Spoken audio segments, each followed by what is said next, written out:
First line நேயர்களுக்கு வணக்கம். இன்றைக்கி நம்ம ஒரு இன்டர்நேஷ்னல் சப்ஜெக்ட் பார்க்க போகிறோம். அதுவும் அதிபயங்கரமான ஒரு பரபரப்பான சப்ஜெக்ட்டு.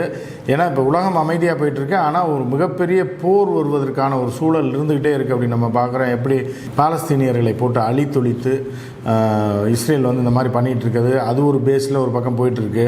ஹவுதிகள் சர்வதேச கப்பல்களை அழித்து வியாபாரத்தை டோட்டலாக காலி பண்ணி அவங்களோட பிஸ்னஸை இது பண்ணி எல்லா ரேட்ஸையும் அந்த ஏரியாவில் உயர்த்தி விட்ட விவகாரம் தொடர்பாக அது ஒரு பக்கம். அதிலிருந்து இந்த மூன்றாம் உலகப் போர் அப்படின்னு சொல்லக்கூடிய போர் ஆரம்பிக்குமா அப்படின்னு பார்த்துட்டு இருக்கும்போது புத்தின் வந்து கடந்த 6 மாதத்திற்கு முன்பு நம்ம இதில் டீட்டெயிலாக போட்டிருந்தோம்.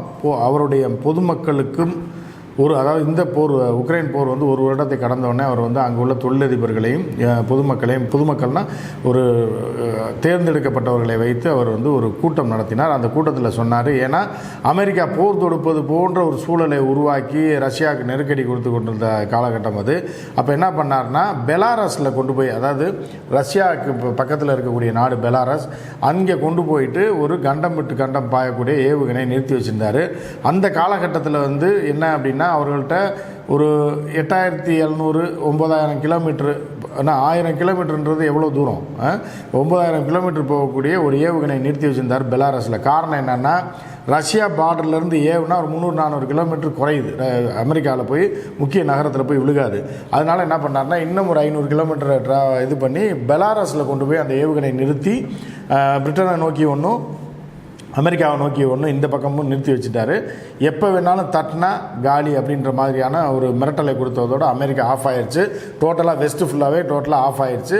உக்ரைனுக்கு சப்போர்ட் பண்ணுறதில் பாதிக்கு மேலே பேக் அடித்து போயிட்டாங்கன்னு நம்ம பார்க்கலாம். ஸோ இப்போ என்னென்னா உடனே இது ஏற்கனவே ப்ராசஸில் இருந்தது தான் அவர்களுடைய யார் அப்படின்னு கூடிய ஒரு டெக்னாலஜி. அதில் வந்து என்ன பண்ணுறாங்க அப்படின்னா இன்னும் ரஷ்யா பார்டர்லேருந்தே அடித்தா அமெரிக்காவுக்கும் பிரிட்டனையும் காலி பண்ணணும் அப்படின்ற மாதிரியான ஒரு ஏவுகணையை தயாரிச்சுக்கிட்டு இருந்தாங்க. அதை கண்டுபிடிச்சிட்டாங்க. இப்போது கண்டுபிடிச்சதுக்கப்புறம் என்னென்னா அந்த ஏவுகணையோட சோதனை நடந்திருக்கு. அது வந்து எப்படின்னா சாதாரண ஏவுகணை இல்லை, 11000 கிலோமீட்டர் தூரம். ஒரு உதாரணத்துக்கு பார்த்தீங்க அப்படின்னா நம்ம வந்து இங்கேருந்து பாம்பே ஒரு 1000 சில்லரை கிலோமீட்டர் வரும். அப்போ இங்கேருந்து பாம்பே இன்றைக்கி காலைல ட்ரெயினில் ஏறினா நாளைக்கு தான் போய் சேருவோம். இன்றைக்கி காலைல 11:30 மணிக்கு வண்டி ஏறினா நாளைக்கு காலைல 11 மணிக்கு தான் மும்பைக்கே போய் சேர முடியும். ஸோ அப்போ வந்து இது மாதிரி 11 மடங்கு தூரத்தை ஏன்னா லைட்டை விட வேகமாக ட்ராவல் பண்ணி போய் அதுவும் அணு ஆயுதத்தை எடுத்துகிட்டு போய் அந்த எந்த குறிப்பிட்ட இலக்கு இந்த இடம் இந்த பில்டிங்கு அப்படின்னா கூட 11000 கிலோமீட்டர் தாண்டி இருக்கக்கூடிய அந்த இலக்கை வந்து ஷார்ப்பாக அட்டாக் பண்ணி நாசகார ஒரு வேலையை செய்யக்கூடிய ஒரு ஏவுகணையை அவர்கள் கண்டுபிடிச்சிருக்காங்க. அதாவது என்னென்னா பேலஸ்டிக் மிசைல். அதாவது எப்படின்னா இந்த மிசைல் பேர் என்ன அப்படின்னு பார்த்தீங்க அப்படின்னா இன்டர்கான்டினென்டல் பேலஸ்டிக் மிசைல் அப்படின்னு சொல்லுவாங்க இதை பொதுவாக. அதாவது கண்டம் விட்டு கண்டம் பாயும் ஏவுகணை, அதுதான் இதோட பேர். ஏற்கனவே இந்தியாட்ட கூட அந்த மாதிரி ஏவுகணைகள் இருக்குது, ரஷ்யா சைனாட்ட இருக்குது, அமெரிக்காட்ட இருக்குது. ஆனால் இதோட ஸ்பெஷல் என்னென்னா அணு ஆயுதங்களை தாங்கி செல்வது மட்டும் இல்லாமல், ஏன்னா இவ்வளோ ஸ்பீடில் போகும்போது அணு ஆயுதங்கள் வந்து சேஃப்டி பண்ணணும். நீங்கள் மித்த ஏவுகணை வெறும் ஏவுகணை போய் விழுகிறதுன்றது வேறு. அணு ஆயுதத்தையும் கொண்டு போகும்போது அந்த ஸ்பீடுக்கும் அந்த ஹீட்டுக்கும் அந்த அதாவது டெம்பரேச்சருக்கும் இல்லை எந்த காரணத்துக்காகவோ அணு ஆயுதம் போகிற வழியிலே ஏதாவது ஆயிடுச்சு செதஞ்சிருச்சான்னா போகிற வழியில் இருக்க நாடுகள் பாதிக்கப்பட்டுரும். அங்கே போய் கரெக்டாக இலக்கில் போய் பட்டு தான் அந்த அணு ஆயுதம் வெடிக்கணும். அது வந்து ஒரு மிகப்பெரிய டெக்னாலஜி. அந்த டெக்னாலஜியை கண்டுபிடிச்சி இந்த அணு ஆயுதத்தை, அதுவும் மல்டி ஹெட், அதாவது இந்த அணு ஆயுதத்தை மாட்டினான்னா அந்த அணு ஆயுதம் நேராக போய் என்னென்னா பல முனைகளில் அடித்து வெடிக்கக்கூடிய ஒரு நவீன ஆயுதம். இது யார்ட்டையுமே இல்லை அப்படின்னு சொல்லப்படுது. அந்த ஆயுதத்துடைய சோதனை 11000 கிலோமீட்டர் வந்து இந்த ஏவுகணை இது பண்ணி நேற்று முன்தினம் வந்து ரஷ்யா சோதனை பண்ணி வெற்றியும் அடைஞ்சிருக்கு. இது வந்து வெஸ்ட்டை வந்து நடுங்க செய்திருக்கிறது. காரணம் என்ன அப்படின்னா இது ஒரு நிமிஷத்தில் எல்லாத்தையும் காலி பண்ணிடும். ஸோ இது வந்து வெறும் டெஸ்ட்டுக்காக ஏன் அவர்கள் பயப்படணும்? எல்லா நாடும் தானே ஆனால் இதை டெஸ்ட் பண்ணுது, ஏவுகணை டெஸ்ட் பண்ணுது அப்படின்னு நீங்கள் நினைக்கலாம். ஆனால் அதற்கு அடுத்து புட்டின் கொடுத்த ஒரு பேட்டி தான். என்ன சொல்லியிருக்காரு அப்படின்னா, что все они придумывают сейчас, чем пугают весь мир, что все это реально грозит конфликтом с использованием ядерного оружия, а значит уничтожением цивилизации. У нас тоже есть оружие, да знают об этом. Сейчас только я сказал, тоже есть оружие, которое может поражать цели на их территории. உலக கலாச்சாரத்தை சீரழிக்கக்கூடிய ஒரு திட்டத்தை வைத்து செயல்பட்டு கொண்டிருக்கிறது வெஸ்ட்டு. அதாவது மேற்குலக நாடுகள் உலகத்தோட கலாச்சாரத்தை சீரழித்து இந்த மனித இனத்திற்கே கேடு செய்து கொண்டிருக்கிறது. அதற்கு ஒரே பதிலடி என்ன அப்படின்னா இந்த அணு ஆயுத தாக்குதல் தான் அவர்களை அடக்கும். அதை நாங்கள் செய்ய தயங்க மாட்டோம் அப்படின்றாரு.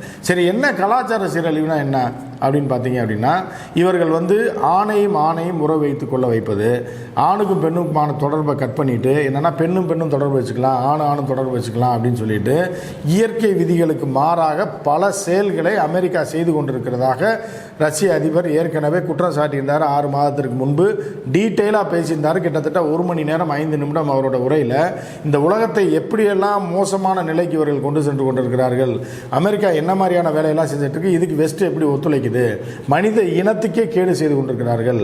அதாவது என்ன, ஒரு ப்ரொடக்டிவிட்டி அப்படின்னா மனிதன் தோன்றிய காலத்திலிருந்து ஆணும் பெண்ணும் உறவு வைத்துக் கொண்டு குழந்தை பிறக்கும், அப்புறம் அது உறவு வைத்துக் கொள்ளும். இதுதான் மனித குலத்துடைய ஒரு வரையறையாக இருக்குது.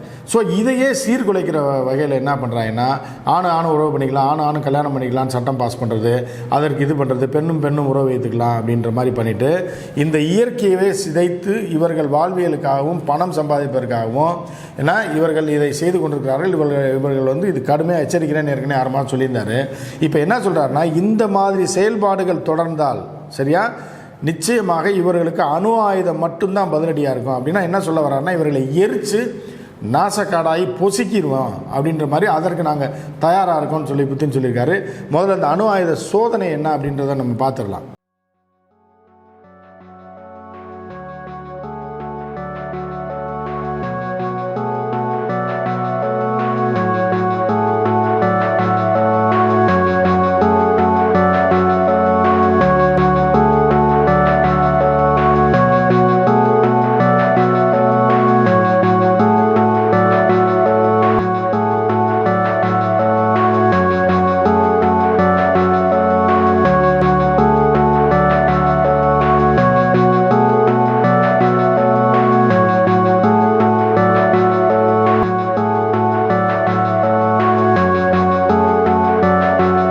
இந்த காட்சிகளை பார்த்தீங்களா, இதுதான் அந்த யார் டெக்னாலஜியில் உருவாக்கப்பட்ட தற்போது என்ன அது 23M அப்படின்னு சொல்லி இதுக்கு பேர் வைத்திருக்கிறார்கள். இது 11,000 கிலோமீட்டர் சென்று இலக்கை துல்லியமாக தாக்கி அழிக்கக்கூடிய ஏவுகணை. ஏற்கனவே பெலாரஸில் ஏவுகணை நிறுத்தியிருக்கார் புட்டின். இப்போ ரஷ்யாவுக்குள்ளே 2 சைட்லேயும் இப்போ நீங்கள் பார்த்தீங்கன்னா இங்கேருந்து அமெரிக்கா யூஎஸோட ஹெட் குவார்ட்டர்ஸ் பார்த்தீங்கன்னா 8,600 கிலோமீட்டர் தான் வருது சரிங்களா.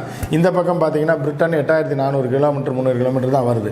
அப்போ இந்த ஏவுகணை அதையும் தாண்டி புனிதமானது அப்படின்ற மாதிரி அதையும் தாண்டி போகக்கூடிய ஒரு டெக்னாலஜியை, அதாவது ரஷ்யாவில் பார்டரில் வச்சு தான் ஏவுற மாதிரி இருந்த இதை டிஸ்டன்ஸை குறைச்சி இப்போ என்னென்னா எங்கேருந்து ரஷ்யாவில் எந்த பகுதியிலிருந்து வேண்டுமானாலும் அமெரிக்காவையும் பிரிட்டனையும் தாக்கி அழிக்க முடியும் அப்படின்றத இன்றைக்கி சொல்லியிருக்கார் புத்தின். இது உலக நாடுகளிடையே ஒரு பெரிய அச்சத்தை ஏற்படுத்தியிருக்குது. நிச்சயமாக இந்த சமீப காலங்களில் இவர்கள் இந்த மாதிரியான திருட்டு வேலைகளை நிறுத்தவில்லை என்றால், மனித குலத்துக்கு எதிரான வேலைகளை அமெரிக்கா சார்பு நாடுகள் நிறுத்தவில்லை என்றால் நிச்சயமாக புத்தின் தன் முன்னாடியே நிச்சயமாக ஒரு அணு ஆயுத போரே இல்லை, போரெலாம் கிடையாது, போட்டு ஒரே நேரத்தில் நாசப்படுத்திட்டு போகிறதுக்கான ஏற்பாடுகளை எல்லாத்தையும் தயார் செய்துக்கிட்டு இருக்கார் அப்படின்ற ஒரு அச்சம் வெஸ்ட்டுக்கு வந்திருக்கு. அடுத்து என்ன நடக்க போகுதுன்னு நம்ம பார்ப்போம். மற்றும் ஒரு நிகழ்ச்சியில் சந்திப்போம். நன்றி, வணக்கம்.